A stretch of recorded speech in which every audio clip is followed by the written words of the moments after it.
My daughter refused to step into our house. We had just pulled into the driveway. She unbuckled her seatbelt, but instead of running to the front door like she always did, she grabbed my hand and froze. I asked her what was wrong. She didn't answer. Her face turned pale, and she pointed toward the top floor window, my bedroom window. "Mom," she whispered, "oh, look at the window." I followed her gaze. My entire body tensed. Behind the curtain, I saw the outline of a person, still, watching us, just standing there in my bedroom on the third floor. No one was supposed to be in the house. I pulled Kaya behind me and called 911. My hands were shaking so hard I nearly dropped the phone. The dispatcher asked me if anyone else had access to the home. Only my sister, and she wasn't answering. I hadn't heard from her since last night, when she sent me a picture of Kaya smiling from inside a blanket fort. I had been gone less than 24 hours. I watched the police storm into my house. I kept Kaya pressed against me, trying to stay calm while my heart felt like it was breaking through my ribs. It wasn't just fear, it was betrayal. Something was deeply wrong, and I felt it before anyone said a word. What the officers found inside wasn't just disturbing, it was personal. It was something I could never have imagined, something my own sister had set in motion. And it all started with one choice, letting her babysit my daughter for just one night. My name is Alyssa, I'm 34, a single mom, and the only constant in my daughter Kaya's life. She's 6 years old and fiercely imaginative. She gives names to her stuffed animals, talks to plants, and insists that the moon follows her at night. She is the center of my world. My life revolves around making sure she feels safe, heard, and loved. We live in a 2-bedroom townhouse just outside Portland. It's a quiet neighborhood filled with dog walkers, retired couples, and the occasional teenager mowing lawns for cash. It's not perfect, but it's home. I keep our space clean, cozy, and predictable because stability is something Kaya needs. After my ex-husband left 2 years ago and moved to Denver, it's been just the two of us. I haven't had the luxury of letting my guard down since. There's no second parent, no backup plan. I'm it. Balancing motherhood and work is something I've gotten good at out of necessity. I work as a remote marketing consultant, which sounds more flexible than it is. Most days I'm juggling client emails with peanut butter sandwiches and rushing through presentations during nap time or after bedtime. I rarely go out. I don't date. I don't travel. But last week, I had to. My team had landed a high-stakes client, and the final presentation was happening in person, in Seattle. Just one night. That's all they needed me for. One night away, a quick hotel stay, and back the next evening. At first, I said no. I couldn't bear the idea of leaving Kaya. But the job was important. It wasn't just about income. It was about security. The kind of security that keeps the lights on and groceries in the fridge. That's when my younger sister, Rhea, offered to step in. Rhea is 28 and everything I'm not. She's spontaneous, impulsive, and wildly unpredictable. She's never held a job longer than a year, loves festivals, couch hops between cities, and has a tendency to romanticize chaos. But she loves Kaya. They have a bond that's undeniable. Rhea is the fun aunt, the one who teaches her silly dances, brings glitter wherever she goes, and buys matching pajamas even though she's terrible at folding laundry. Still, I hesitated. Rhea had never watched Kaya overnight. I knew she cared, but I also knew she could be careless. She had a way of brushing off rules and improvising in moments that needed structure. But she begged. She told me she was trying to be more responsible. She wanted me to trust her. "It's just one night, Alyssa," she said. "We'll eat mac and cheese, watch movies, and be in bed by 9. It'll be boring. I swear I made her promise to stay the entire night. No visitors, no leaving Kaya alone." I walked her through Kaya's routines, made a printed list of emergency numbers, stocked the fridge, and showed her how to use the home alarm system. She rolled her eyes but agreed to everything. Kaya was thrilled. When I left that morning, Kaya wrapped her arms around my neck and whispered, "I'll take care of Auntie Rhea." It made me smile, but part of me felt uneasy. I kissed her forehead, told her I'd be home tomorrow, and backed out of the driveway, watching her wave at me through the window. The presentation went well. My team nailed it. We celebrated briefly, and I checked my phone every hour for updates. Rhea sent me a picture around 4 p.m. Kaya buried in a mountain of pillows, holding a juice box like a trophy. The caption read, Still alive. I allowed myself to exhale. Maybe I'd been overthinking. That night, I called to say goodnight. No answer. I texted her. Nothing. I assumed Kaya had fallen asleep and Rhea had left her phone somewhere. Still, it bothered me. I don't sleep well when Kaya's not next to me, so I lay in my hotel bed, counting the hours until I could go home. The next afternoon, I picked up muffins from Kaya's favorite bakery and drove straight home. I expected her to run into my arms at the door. Instead, I saw her sitting outside on the curb, alone. Mrs. Delgado, our neighbor, stood nearby, arms crossed and tense. Kaya didn't move until I got out of the car. Then she ran to me and held me like she hadn't seen me in weeks. I looked around. No Rhea, no car in the driveway, no messages on my phone. I crouched down and asked Kaya what happened. Her eyes filled with fear. She pointed at the house. "I don't want to go back in," she said. Then came the words that made my stomach drop. "Mom, look at the window." I didn't know what to say. I was still holding Kaya's hand when she pointed to the window, the one on the third floor, my bedroom. I followed her gaze, and that's when I saw it.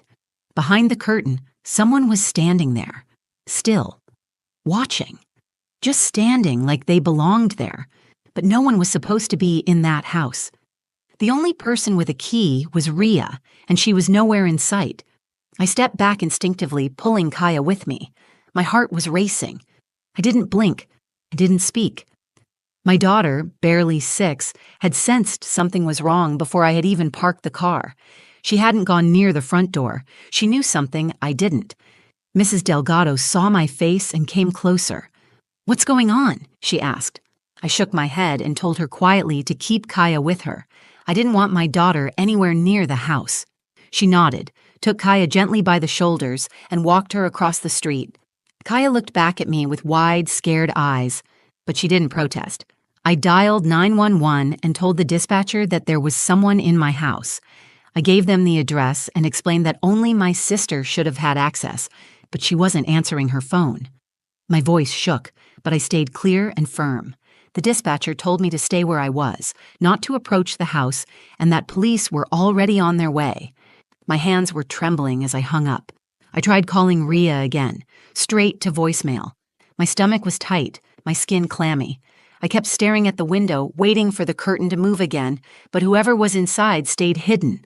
That made it worse. The stillness. The waiting.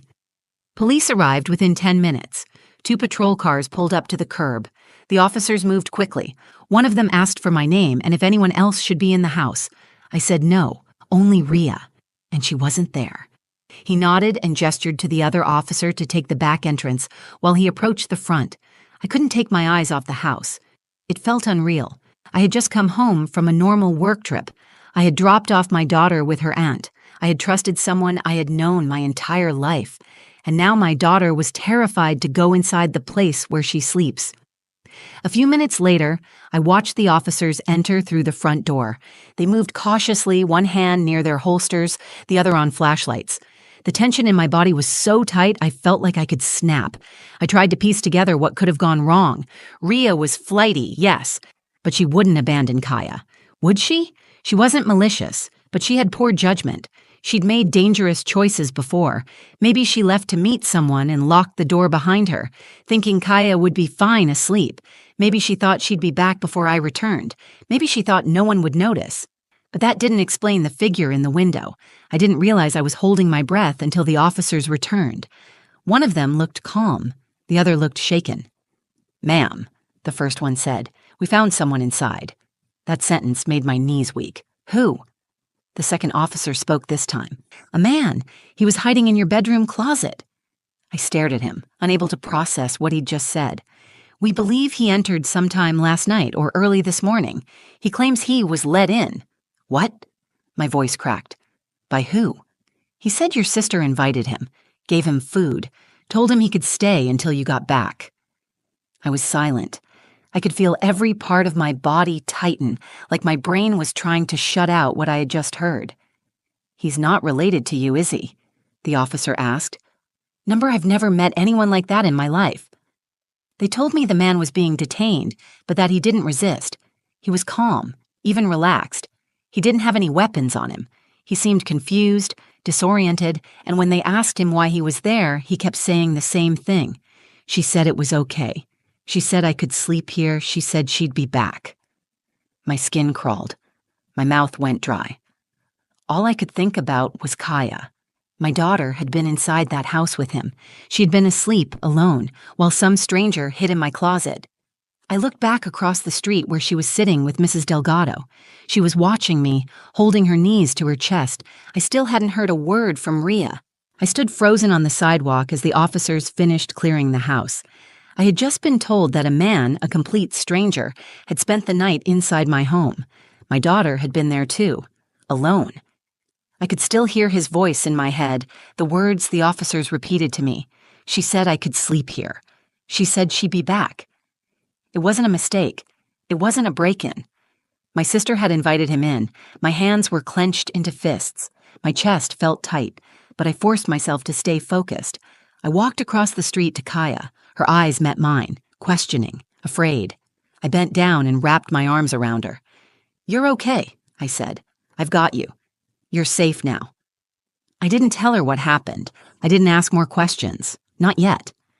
Mrs. Delgado offered to take Kaya inside for a snack while I spoke with the officers again. I hesitated, but Kaya nodded. "I like her," she whispered. I nodded back, kissed her on the cheek, and thanked Mrs. Delgado quietly. Once Kaya was inside, I turned to the officer who had spoken with the man. "Tell me everything," I said. The man they found was in his mid-30s, no ID, no phone, and based on his appearance, likely homeless. He hadn't entered forcibly. There were no signs of damage, no broken locks or busted windows. He told the officers he had met my sister at a bus stop 2 days earlier. She had brought him food, talked to him, and offered him a place to stay. He claimed she seemed kind, open, and said she wanted to help someone who had nothing. I asked if he had hurt Kaya. The officer said no. According to the man, she had been asleep before he entered the house.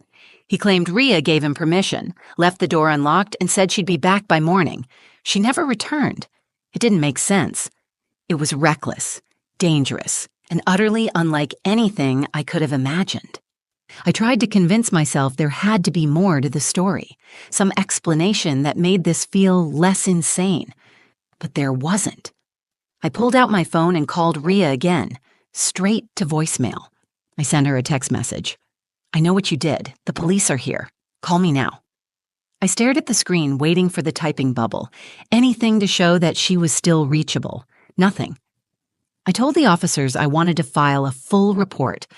I didn't care if it meant my sister got in trouble. Kaya came first. Her safety came first. Every instinct in me as a mother screamed that what had happened was not just irresponsible, it was unforgivable. They gave me paperwork, a case number, and contact information for follow-up. I answered every question. Yes, Rhea had keys. No, she didn't live with us. Yes, Kaya had been left alone. No, I hadn't authorized anyone else to enter the home. After they left, I brought Kaya back into our house. It didn't feel like home anymore. Every shadow seemed darker, every hallway colder. I checked every room, every closet, every corner, even after the police had cleared it. I changed the bed sheets, washed the towels, opened every window. I couldn't breathe in the air that man had breathed. I couldn't let Kaya see me panic.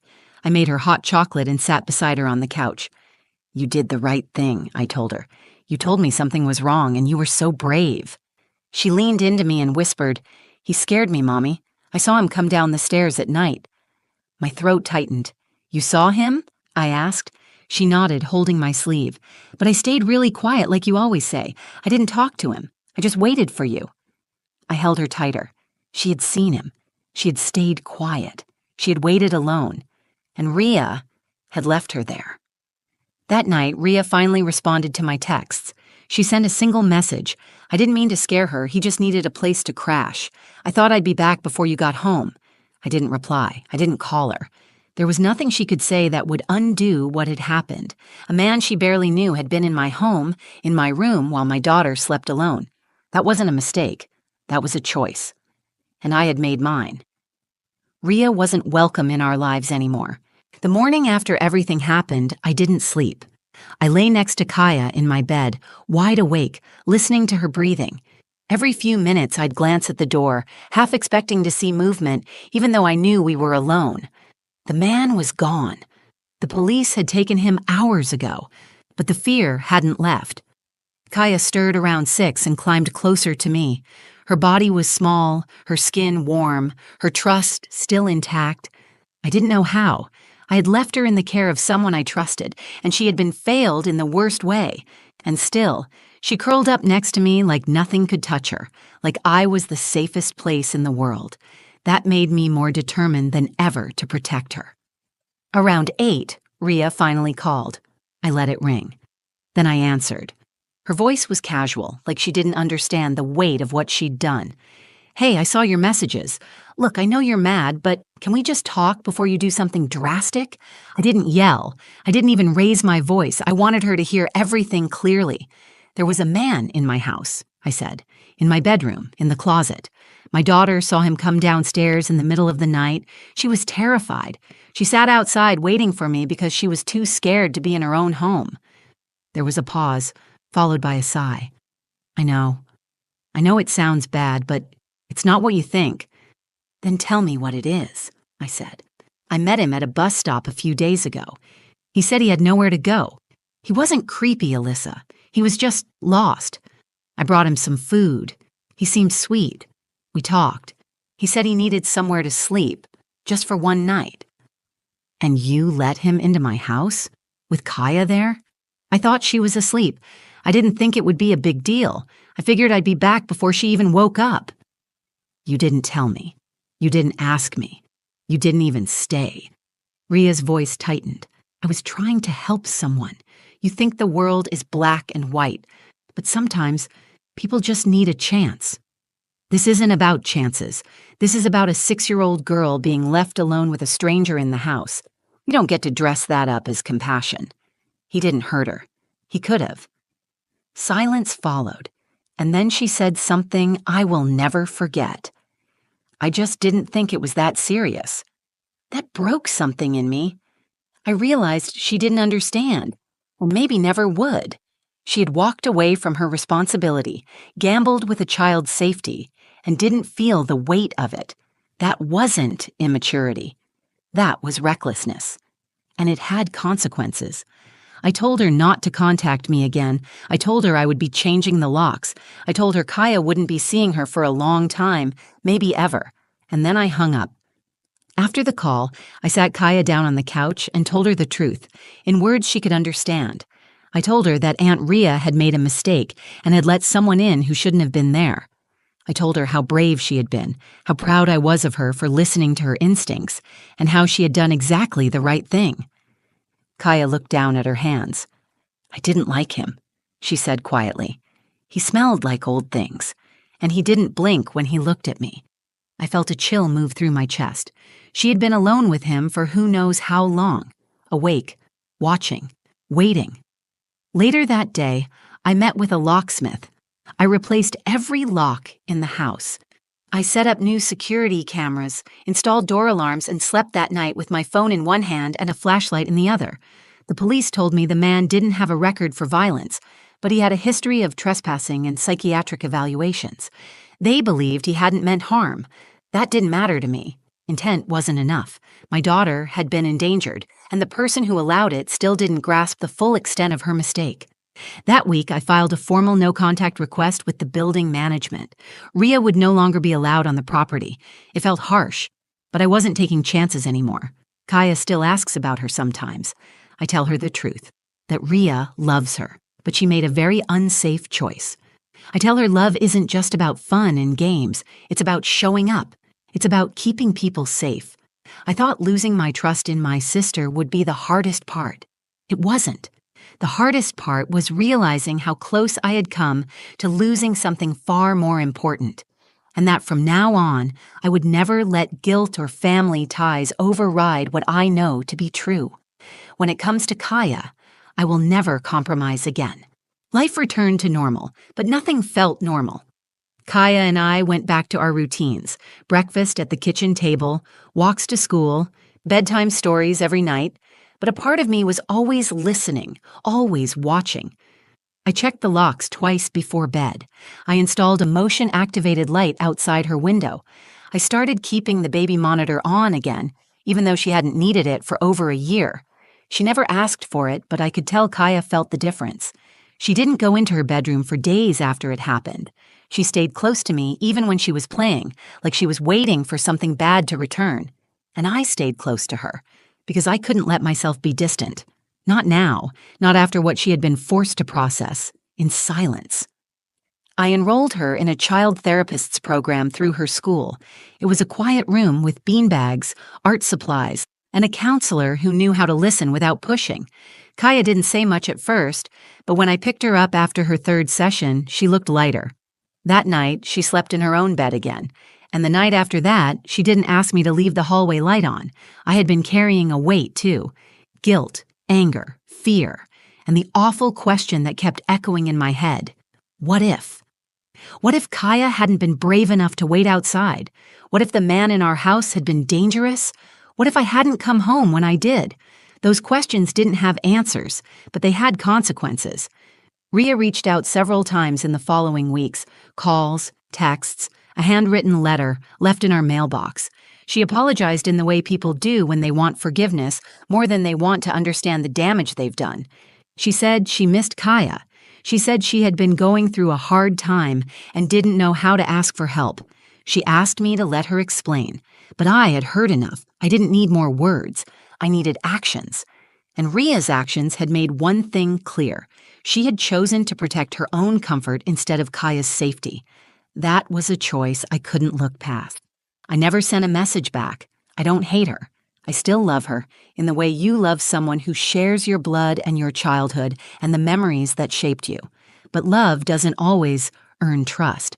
Trust is something you protect, something you prove. And once it's broken in the way she broke it, love alone is not enough to put the pieces back together. I've learned that boundaries are not punishment. They're protection. They're the shield you put around your life when someone has proven they can't be trusted to hold it gently. I learned that saying no isn't cruel. It's how you say yes to your child's safety, your own peace, and the life you're trying to build. Most of all, I learned to listen. To my instincts, to my daughter, to the voice in my gut that spoke quietly before I handed over the keys, and to the voice of a 6-year-old girl who whispered, "Mom, look at the window," when something felt wrong. That voice saved us. That moment changed everything. Kaya still remembers what happened, but she doesn't talk about it often. She'll mention it in fragments when something reminds her. That man didn't blink. I didn't like his shoes. I heard him breathing in the hallway. And I listen. Every time. Because the day she was scared and spoke up, she showed me just how much she sees, how much she feels, and how much she already understands about danger. I'm proud of her. More than proud. I trust her. She saw the truth before I did, and because of her, we're safe. Now, when I leave the house, even just for groceries, I look her in the eyes and say, "If anything feels wrong, you tell me, right away." And she always nods, serious and steady, because she knows. And I do too. This wasn't just a wake-up call. It was a line in the sand, a lesson that came at a cost, but one that taught me the most important rule of all. When it comes to your child's safety, there is no such thing as overreacting. You listen, you act, you protect. Every single time. Thank you for listening to my story. I shared it not just to get it off my chest, but because I know I'm not the only one who's trusted someone they shouldn't have. Sometimes it's family, sometimes it's a friend, sometimes it's that voice in your head telling you it'll all be fine, when deep down you know better. If this made you think, if it made you feel something, or if it reminded you to trust your gut, I hope you'll do one thing: protect your peace, protect your kids. Protect what matters. And if this story connected with you in any way, I'd really appreciate it if you gave it a like. Share it with someone who needs the reminder. Leave a comment and let me know what you would have done. Or if you've ever faced a moment that changed how you trust the people around you. And of course, if you want more real stories like this, ones that don't shy away from the hard parts, hit that subscribe button. There's more to come. And I'd love to have you here. Stay safe, stay sharp, and always listen when something feels wrong. Until next time.